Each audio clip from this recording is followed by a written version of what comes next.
E aí, pessoal, tudo bem?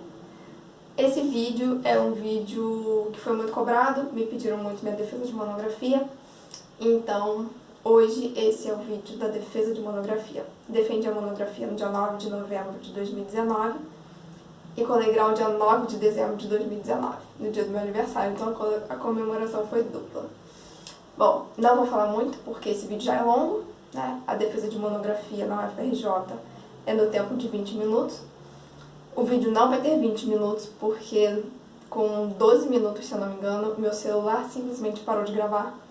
Então vocês não vão ver, se eu não me engano, minha conclusão, nem a arguição da banca, tá? Mas não posso fazer nada, infelizmente. Vou deixar aqui abaixo, no box da descrição, o arquivo em PowerPoint, que foi minha apresentação, e o link da minha monografia, se você tiver interesse para ler sobre ela, tá bom? É isso. Espero que vocês gostem. Qualquer dúvida, escreva aqui abaixo. Um beijo e até o próximo. Tchau!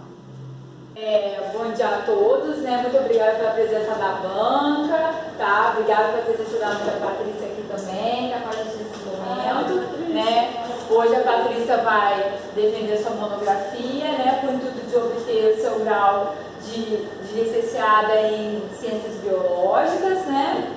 Ela tem 20 minutos para apresentar, tá ok? Após a apresentação, a banca vai fazer suas considerações finais, tá ok? Então, boa apresentação, Patrícia. Bom dia.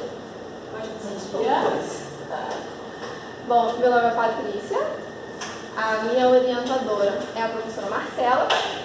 E hoje eu vou apresentar a vocês, então, o meu trabalho de conclusão de curso, cujo título é História em Quadrinhos no Ensino de Seleção Natural no 7º ano do Ensino Fundamental. Para que a pesquisa pudesse ser feita, precisamos primeiramente, então, abordar a história educacional do ensino de ciências no Brasil.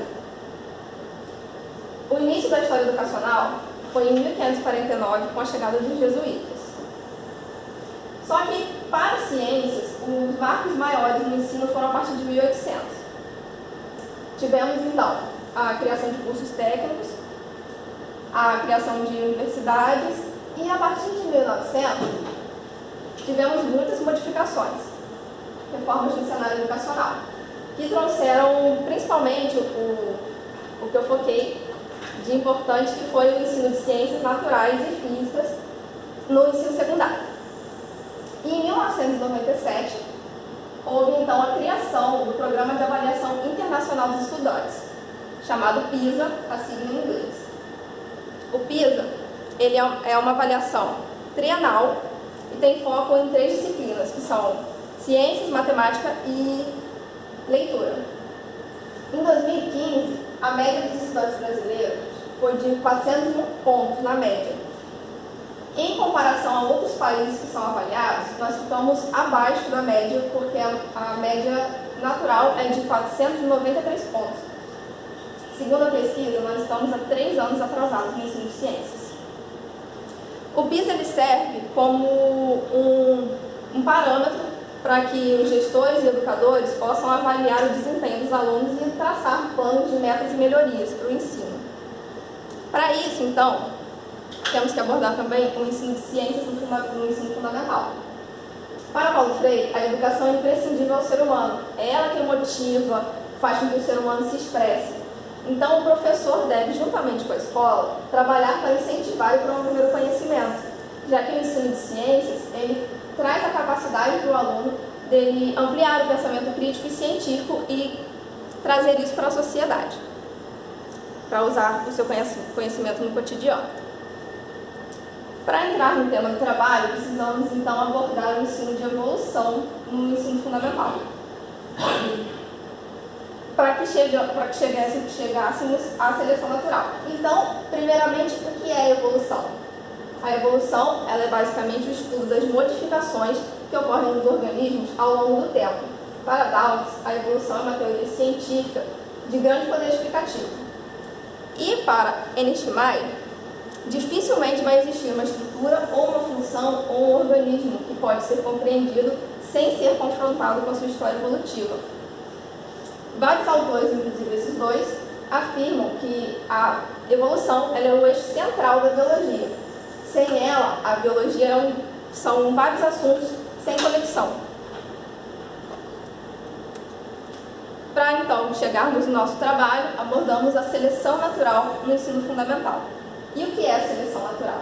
Para Darwin, é um mecanismo que seleciona naturalmente características mais vantajosas para determinada condição ambiental. A seleção natural precisa ser plenamente compreendida, porque sem ela não vamos conseguir ter conceitos completos de evolução. Sem saber evolução e seleção natural, basicamente não se entende quase nada da biologia.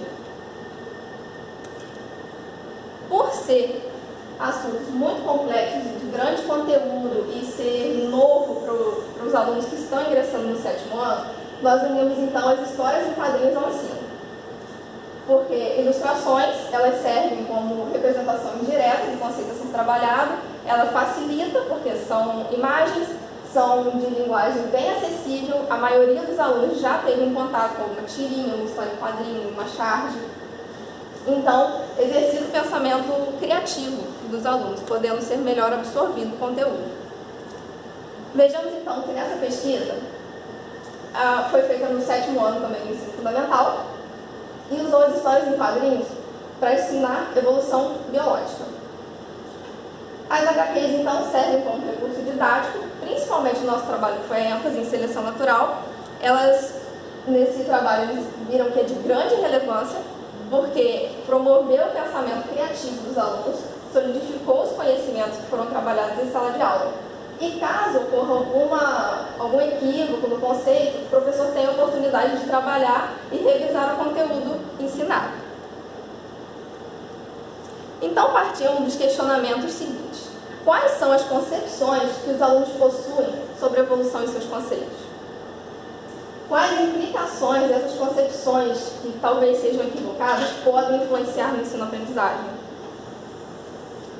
Então, definimos os seguintes objetivos, que foram investigar o conhecimento dos alunos no ensino fundamental da rede pública no município de Barra do Piraí, no Colégio Estadual Professor José Antônio Maia Vinagre, e no município de Resende, que foi o Colégio Municipal Getúlio Vargas, que foi sobre o tema de seleção natural após a leitura dos quadrinhos. Investigar o grau de conhecimento e as concepções dos alunos do 7º ano sobre a evolução e os seus conceitos e analisar possíveis obstáculos, confusões conceituais e dificuldades de compreensão. Por isso, então, definimos objetivos menores para alcançar os maiores, que foram verificar as contribuições dos HQs para o ensino de ciências, e especificamente o ensino de seleção natural, e esclarecer os conceitos de seleção natural, dentre eles evolução, adaptação e variabilidade. Foi então realizado um estudo de caso, através de pesquisa exploratória, nas 2 unidades escolares, em Barra do Piraí, no Colégio Professor José Antônio Maia Vinagre, e no município de Resende, no Colégio Municipal Getúlio Vargas. Nossa amostra foi equivalente a 50 alunos do 7º ano do ensino fundamental. O instrumento de coleta de dados foi um questionário quantitativo, do tipo fechado, e possuía 4 opções de respostas baseadas na escala Likert. E essas respostas foram separadas por categorias. Nossos dados numéricos foram convertidos em percentuais e os gráficos foram elaborados no programa GraphPad Prism 8.0. Como eu disse, nossas respostas foram separadas em categorias e para chegar na seleção natural precisamos então abordar assuntos que são imprescindíveis para o conhecimento de evolução. Na categoria 1, nós abordamos o conceito de seleção natural e adaptação ao ambiente. E se encaixam nessa categoria as perguntas A, B, C, L e M. Na categoria 2, evolução e acaso, se encaixam as questões G, J, K e P. Na categoria 3, que é transformismo, se encaixam as questões H, M e O. E na categoria 4, mutação, as questões D, E, F e I. Na categoria 1, então, que foi seleção natural e adaptação ao ambiente, na pergunta A, que foi: as espécies acumularam variações ao longo da história evolutiva, possibilitando as adaptações e contribuindo para a sua sobrevivência? No Maia Vinagre, então, temos que 33% concordaram totalmente e no Getúlio Vargas, 43% concordaram concordaram totalmente. Como as opções discordo e concordo são respostas parciais, meio que na dúvida, meio indeciso, mas mesmo assim podemos ver que a maioria ainda concordou mesmo que na dúvida. Na pergunta B, indivíduos ou organismos mais adaptados têm mais chances de sobreviver? Novamente, concordo totalmente, foi bem maior, 33% no Maia Vinagre e 51% no Getúlio Vargas, comprovando que eles realmente compreenderam que adaptações podem causar maior chance, probabilidade de sobreviver e se reproduzir. Na pergunta C, adaptações são características que dificultam ou prejudicam a sobrevivência ou a reprodução do ser vivo? No Maia Vinagre, apenas 7% discordaram totalmente. E no Getúlio Vargas, 40% discordaram totalmente. Percebemos então que o Getúlio Vargas mantém a linha de raciocínio, que adaptações sim são vantajosas, possibilitam a sobrevivência ou a reprodução do ser vivo, enquanto no Maia Vinagre esse conceito não ficou plenamente resolvido. Então tivemos a diferença de 33% no item discordo totalmente. Na pergunta E, adaptação é importante, favorece a evolução pela seleção natural? Temos então no Maia Vinagre 40% que concordaram totalmente e no Getúlio Vargas 37% concordaram totalmente. Nesse item, o Maia Vinagre demonstrou entender melhor e o Getúlio Vargas confirma todas as respostas anteriores. Na pergunta M, algumas espécies de plantas têm a característica de acumular em alguns de seus órgãos toxinas produzidas por seu metabolismo, sendo então menos atacadas e resistindo melhor aos herbívoros do que as que não acumulam as toxinas, favorecendo assim o aumento no número de população dessas plantas. Essa característica pode ser considerada favorecida pela seleção natural? No Maia Vinagre, 20% concordaram totalmente e no Getúlio Vargas, 40% concordaram totalmente. Novamente observamos que entre o concordo indefinido, a maioria fica na dúvida, mas acha que sim, tem uma verdade na questão. O Maia Vinagre, então, continua na indecisão, mas o Getúlio Vargas mantém a linha de raciocínio. Nesse estudo, feito com alunos do ensino superior, nos cursos de Química, Biologia e Pedagogia, mostra que a maioria dos sujeitos ainda possuem dificuldades em diferenciar os termos evolução, seleção natural e adaptação. Talvez isso aconteça por evolução e adaptação ser muito utilizada no dia a dia e ser diferente do conceito de evolução e adaptação biológica. Então, nesse estudo já conseguimos entender quais são as implicações que isso causa no ensino, porque se esse conceito não for bem resolvido, o aluno pode chegar até o ensino superior e, caso ele seja professor, ele vai passar esse conceito e os alunos vão repetir esse conceito equivocado. Então, passamos para a categoria 2. Na pergunta G, todos os organismos descendem de um ancestral comum? No Maia Vinagre, 33% concordaram totalmente. E no Getúlio Vargas, somente 14% concordaram totalmente. No Getúlio Vargas, ficou bem claro, enquanto aplicava o questionário, de que eles não conseguem entender isso